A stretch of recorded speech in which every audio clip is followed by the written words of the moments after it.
ज्योतिबा फुले संघर्ष और समाज सुधार की कठिन कहानी महात्मा ज्योतिराव गोविंदराव फुले 1227 से 1990 एक महान समाज सुधारक, शिक्षाविद और लेखक थे जिन्होंने भारतीय समाज में व्याप्त जातिवाद, सामाजिक असमानता और अज्ञानता के खिलाफ संघर्ष किया। उनका जीवन कठिनाइयों और संघर्षों से भरा रहा, लेकिन उन्होंने हार नहीं मानी और समाज में बदलाव लाने के लिए अपनी पूरी शक्ति लगा दी।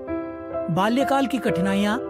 ज्योतिबा फुले का जन्म 11 अप्रैल 1927 को महाराष्ट्र के पुणे में एक माली बागवान परिवार में हुआ था। उस समय भारतीय समाज में जातिवादी भेदभाव अपने चरम पर था। उन्हें छोटी जाति का होने के कारण बचपन से ही अपमान सहना पड़ा। उनके पिता एक फूल विक्रेता थे और परिवार की आर्थिक स्थिति बहुत अच्छी नहीं थी। शिक्षा भी उनके लिए आसान नहीं थी। जब उनके परिवार को शिक्षा का महत्व समझ में आया, तब उन्होंने ज्योतिबा को स्कूल भेजा, लेकिन ऊंची जाति के बच्चे उन्हें अपमानित करते थे। इसके बावजूद उन्होंने पढ़ाई जारी रखी और अंग्रेजी शिक्षा प्राप्त की। सामाजिक भेदभाव और अन्याय का सामना एक घटना ने उनकी सोच को पूरी तरह बदल दिया। एक बार उनके एक ब्राह्मण मित्र की शादी में शामिल होने पर उन्हें अपमानित किया गया और बाहर निकाल दिया गया क्योंकि वे नीची जाति के थे। इस घटना ने उन्हें समाज की क्रूर सच्चाई से अवगत कराया और उन्होंने सामाजिक बुराइयों के खिलाफ लड़ने का निश्चय किया। महिलाओं और दलितों की शिक्षा के लिए संघर्ष। उस समय समाज में महिलाओं और दलितों को शिक्षा प्राप्त करने की अनुमति नहीं थी। 148 में ज्योतिबा फुले ने अपनी पत्नी सावित्रीबाई फुले के साथ मिलकर पहला लड़कियों का स्कूल खोला। यह कार्य करना आसान नहीं था। उन्हें समाज के कट्टरपंथियों का भारी विरोध झेलना पड़ा। लोगों ने उन्हें अपमानित किया, पत्थर मारे और गोबर तक फेंका, लेकिन सावित्रीबाई और ज्योतिबा ने हार नहीं मानी और शिक्षा का प्रचार प्रसार जारी रखा।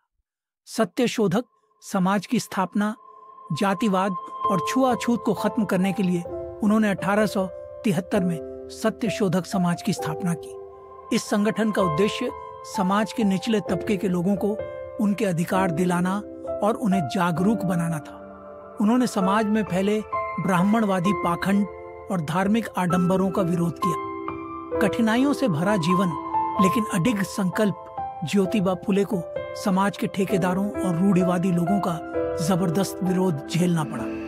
उन्हें धर्म विरोधी और असभ्य कहकर बदनाम किया गया। उनकी संपत्ति तक जब्त करने की धमकी दी गई, लेकिन वे अपने सिद्धांतों पर अडिग रहे।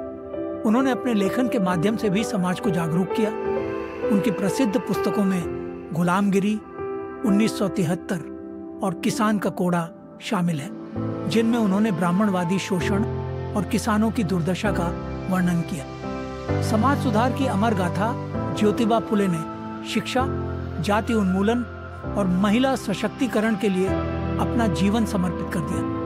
उन्होंने अपने कार्यों से यह साबित कर दिया कि सच्चा ज्ञान और समानता ही समाज को आगे ले जा सकते हैं। 1990 में उनका निधन हो गया, लेकिन उनकी शिक्षाएं और संघर्ष आज भी प्रेरणा देते हैं। उन्होंने जिस समाज की कल्पना की थी वह अभी पूरी तरह साकार नहीं हुआ है, लेकिन उनका संघर्ष हमें न्याय, समानता और शिक्षा के महत्व को समझने की सीख देता है। निष्कर्ष, ज्योतिबा फुले का जीवन कठिनाइयों से भरा रहा, लेकिन उन्होंने कभी हार नहीं मानी। उन्होंने साबित किया कि अगर इच्छा शक्ति मजबूत हो तो कोई भी बदलाव लाया जा सकता है। उनका संघर्ष, बलिदान और समर्पण हमेशा समाज को सही दिशा में ले जाने के लिए प्रेरित करता रहेगा।